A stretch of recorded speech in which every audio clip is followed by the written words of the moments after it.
Bouna et Zied. Ce tag, en hommage aux deux jeunes morts électrocutés, est au pied de la cité où ils habitaient, à Clichy-sous-Bois.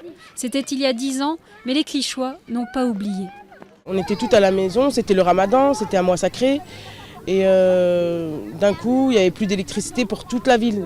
Najla était en classe avec le grand frère de Bouna. Elle vit toujours ici, dans ce quartier, et a vu la ville changer.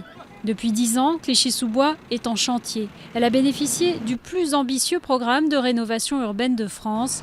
Près de 4500 logements neufs comme celui-ci sont sortis de terre. Et l'année dernière, une agence Pôle emploi a été inaugurée. Cette métamorphose, la plupart l'ont remarqué dans ces allées du marché de la Forestière. Depuis 2005, Clichy-sous-Bois, elle est moins abandonnée qu'avant. Des nouvelles personnes viennent, le nouveau marché aussi. La ville est devenue meilleure, quoi. Et maintenant, le calme redevient. Surtout depuis qu'on a mis le commissariat là-haut. On se sent beaucoup plus en sécurité maintenant. Le commissariat a 5 ans. Il n'y en avait pas au moment des émeutes en 2005.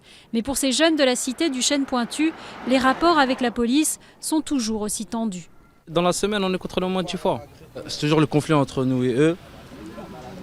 On se comprend pas. Ils nous abordent, déjà ils nous bousculent direct. Ils nous disent ouais, mettez-vous sur le côté. Alors qu'on est là, on est tranquille, on bouge pas. Des contrôles qui, selon la police, ne sont pas plus fréquents à Clichy-sous-Bois qu'ailleurs.